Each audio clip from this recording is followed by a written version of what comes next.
Chaireach, Seanad Éireann, those Milabitas as often Cura, Vellevan Seanad, Shaw, Macador, Tevistig and Adorsa, Paulula Arsa Shaw, Augustus Callum, Vendwood Mask, a flag, couple of made. So, in thanking the leader, Senator Maurice Cummins, for the opportunity to address you here today, I would like to commend him and his office for this excellent outreach initiative, improving communications and dialogue between the Oireachtas and the European Parliament. I am very grateful for the opportunity and hope this series is the beginning of a continued frequent and productive line of communication between our two parliaments. I must say that to be afforded 15 to 20 minutes speaking time is a novelty for me, which I barely know what to do with, being so accustomed to the European Parliament's practice of 1 or 2 minutes at most. In the midst of Europe's present difficulties, and given our current holding of the rotating President of the Council of Ministers, coinciding with the 40th anniversary of Ireland joining the European Union, it is now an appropriate time to reflect on our participation in the EU and consider how we wish to see it develop over the next 40 years. I wish to congratulate the Seanad in being to the fore in our national discourse on this issue. Ireland's membership of the EU has empowered and enriched us. When we joined 40 years ago in 1973, our GDP per capita was about 60% of the then European average. Today, despite recent economic turmoil, we continue to boast one of the highest GDP per capita ratios in the Union. Living standards have risen to such an extent that modern Ireland looks and feels like a very different country to Ireland of 40 years ago. Such are the improvements and the developments our participation in Europe has gained for us. To my mind, the clearest embodiment of our membership of the Union after the euro is the Common Agricultural Policy. Up to 2008, Ireland had benefited from almost 44 billion from the CAP. I am cognizant of the fact that my colleagues have already addressed you in relation to the issue of CAP reform as well as common fisheries reform, and I will therefore avoid discussing these issues today, despite them being a substantial portion of my workload. The EU has experienced many difficult phases since its foundation, from accusations of inactivity, to incompetence, to overreaching, to failure. I don't think anyone here would deny that the current difficulty facing Europe, whilst not an existentialist crisis, is one of the most challenging to date. As this House has debated many of the issues both itself and with my colleagues, I do not wish to bore you with repetition.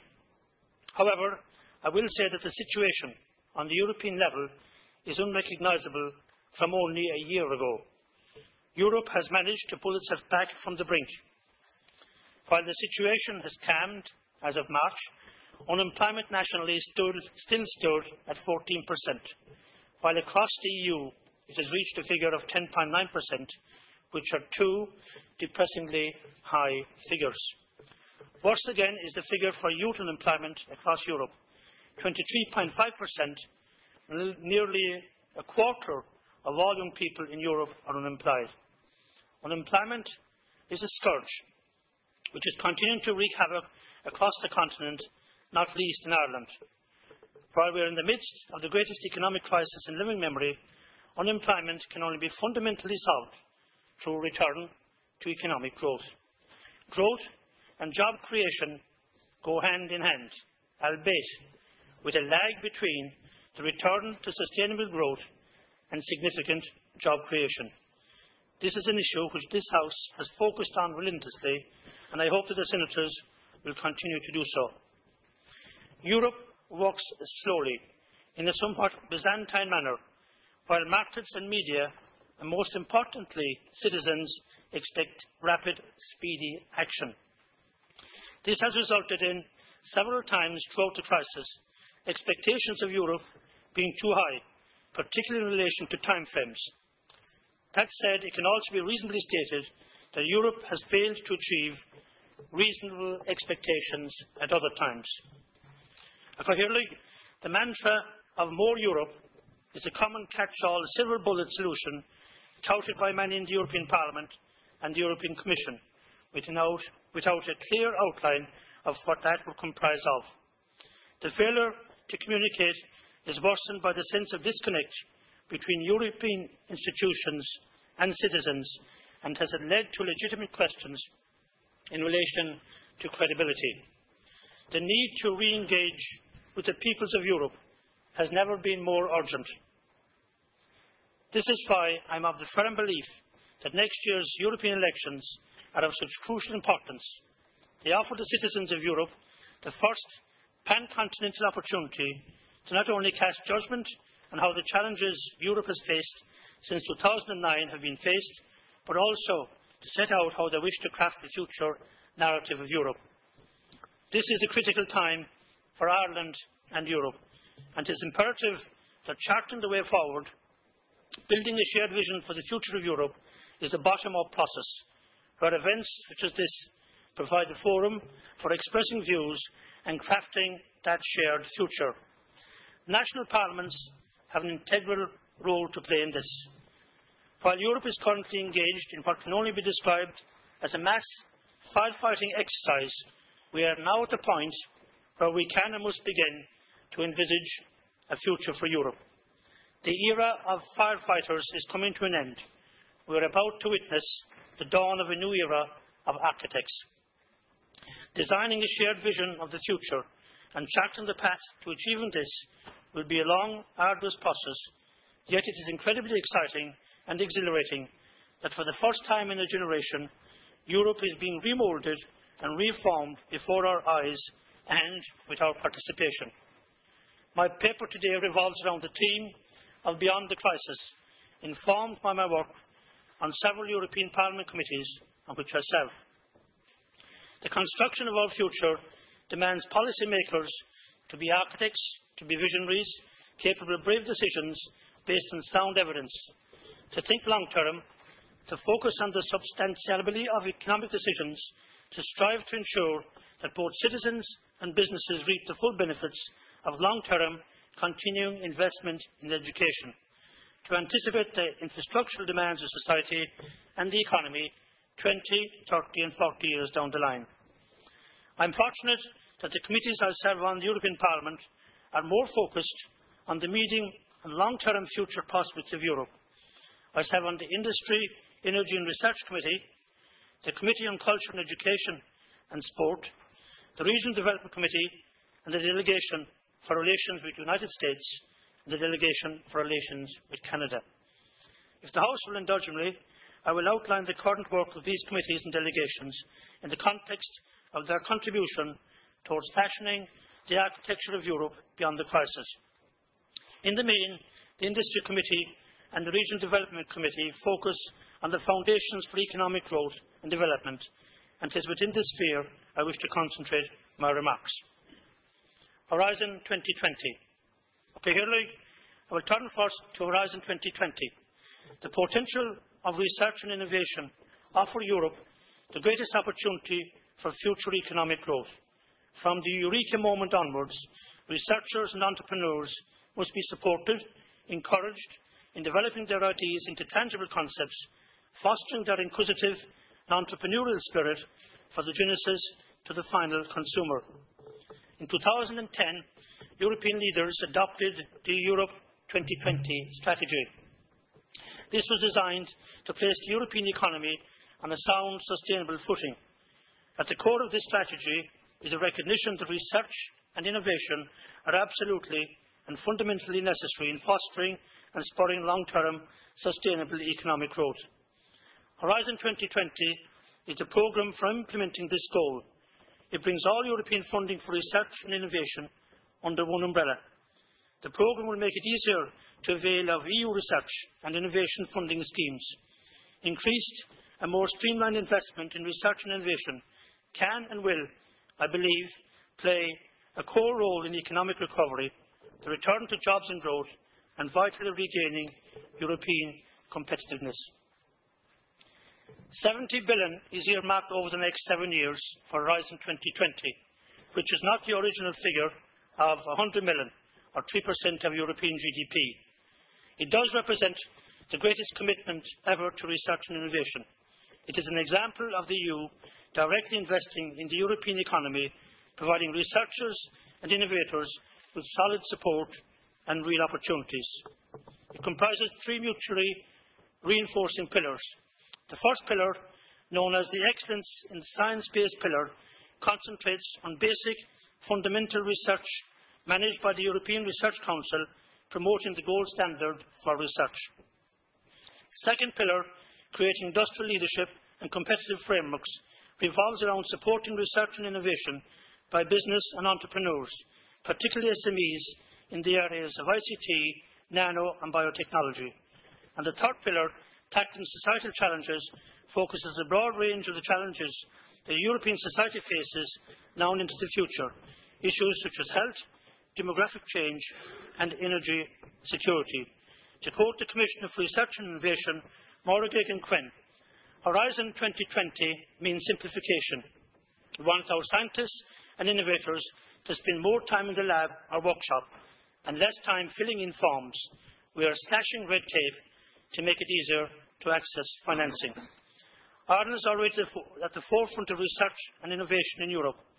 We are amongst the best placed member states to fully exploit the funding opportunities offered by Horizon 2020. Over the next 7 years, I am confident that our researchers and innovators will continue to secure a disproportionately large amount of European research funding, generating more jobs, higher sustainable real growth. Investment in research and innovation is a solid, sound investment in our future economy and prosperity, and Horizon 2020 empowers prepared countries like Ireland to continue as innovation pioneers in the science and technology spheres, building a stronger, sounder, sustainable economy. Data protection. I will now move to an issue which has dominated my work on the Industry Committee over the last year, data protection, where I had over 250 external meetings and a similar amount within the institutions. With the increasing use of big data and people living more of their lives online, come big questions regarding privacy issues.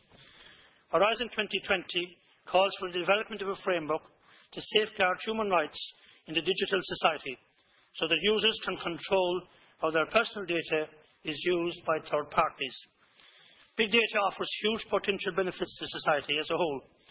It can offer innovative solutions to some of the greatest societal challenges in the field of health research, smart cities, education and the efficient delivery of public services.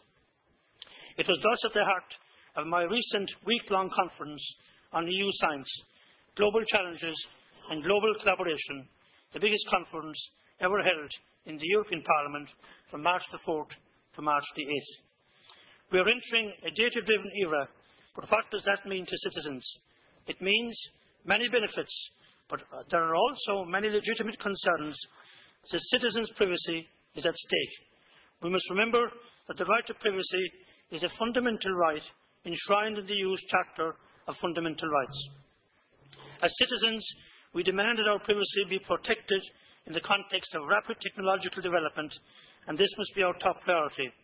Therefore, the Commission came forward in early 2012 with the biggest data protection reform in 20 years, with the proposed General Data Protection Regulation. This seeks to update the provisions of the 1995 Directive on Data. I was appointed on behalf of the Parliament's powerful Industry, Research and Energy Committee to lead negotiations on this reform in collaboration with the lead Civil Liberties Committee. What we are seeking to do is provide a clear framework for innovation in big data, which can deliver enormous benefits to society as a whole without unnecessarily hampering it with meaningless red tape. Key to this balance is trust, so that we as citizens are aware that our data is being protected. As a result, there are a number of key innovations in this reform, focusing on robust corporate governance models, anchored in the powerful new mandatory position of the Data Protection Officer.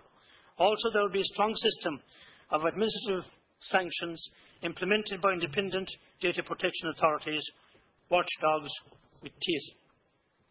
Consent will be made clear and unambiguous for data subjects, and the relationship between controllers and processors will be clarified, something of crucial importance in the burgeoning cloud context. I have also introduced wording to promote broad consent, which is of key importance in the field of medical research. At the heart of my report has been the goal of achieving a strong balance between the right to privacy and the obligation to promote innovation to be respected in the ongoing negotiations. The EU Patent Court. Clearly, an area which is closely related to research and innovation and data protection is the topic of patent protection. It is one of the real triumphs of the Irish presidency, and Minister Richard Bruton in particular, that agreement has been found whereby 24 countries have agreed to what is known as the Unified Patent Court Agreement. The importance of patent protection cannot be understated. European businesses invest billions every year on research and innovation, nurturing an idea from the eureka moment, guiding it all the way to the marketplace. Recognising and vindicating the rights of businesses and innovators to the ownership of their ideas is crucial to empowering European business and researchers to continue and increase their investment in research and innovation, confident that their endeavours will be respected. The patents package provides a framework for this recognition, reducing costs for business and providing a simplified structure for recognition of patents across Europe with access to a robust judicial remedy in cases of conflict. It is a crucial step in reducing the burden of red tape on enterprises across Europe through providing innovative European businesses with a one-stop shop for registering and protecting patents within the EU. The patents package has the potential to unleash economic growth across Europe. It is estimated that it could potentially save European businesses between 150 and 290 million annually. This is only the initial saving of a simplified system. The true opportunity which patent reform affords European business is unleashing the potential within European business and research sectors. Regional development. Moving towards recent developments in the European Parliament's Regional Development Committee, the Regional Development Committee focuses on fundamental physical infrastructure required for economic development to occur in Europe's peripheral regions. Ireland has benefited incredibly from regional development funds over the course of the past 40 years, investing in vital economic structures, transport, mobility and connectivity, ensuring that the necessary economic infrastructure was in place to empower regions such as Ireland to fulfil their economic potential.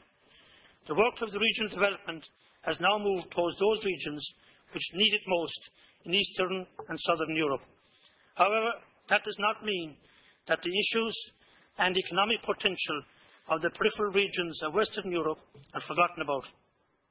However, the focus in relation to Western peripheral regions is less concerned with roads and railways and more concerned with realising long-term economic potential of our regions.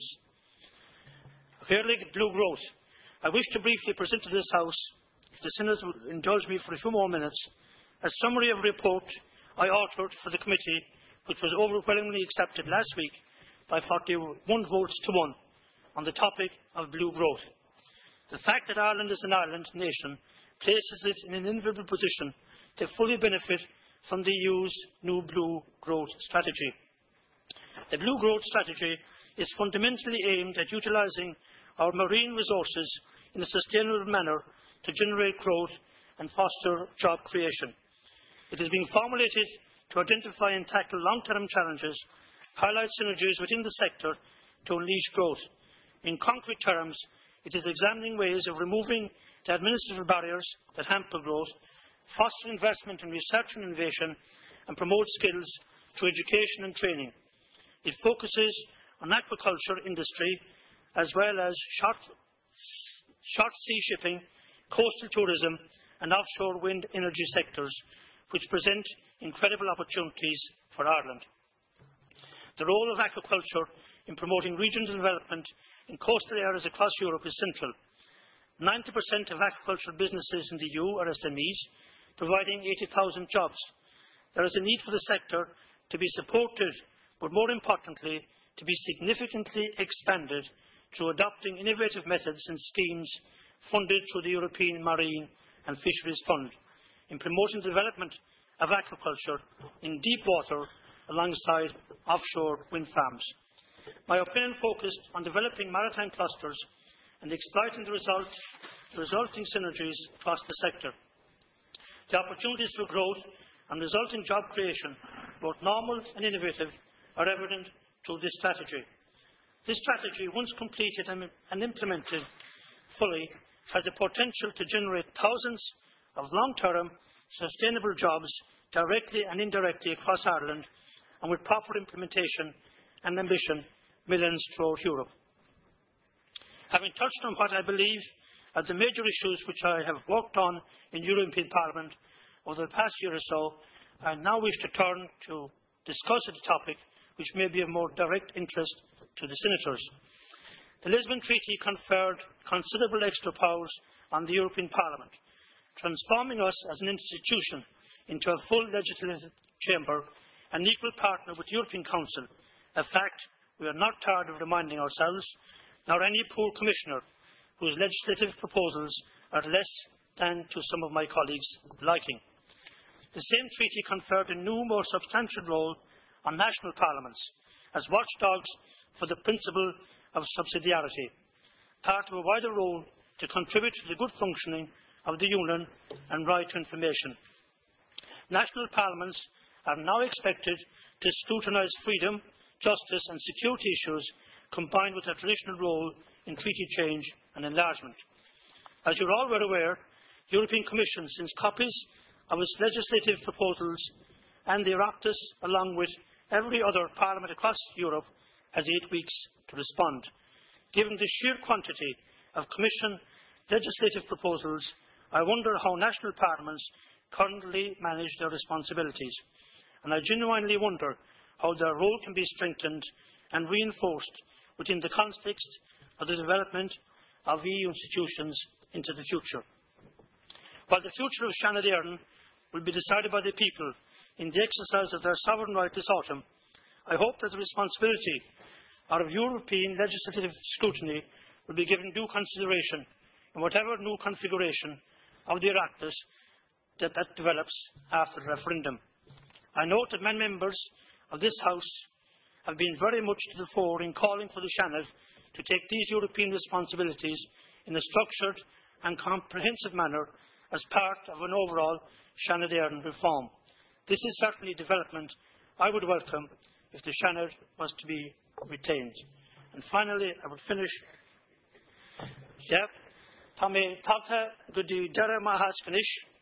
And I will finish with one sentence of Eurospeak.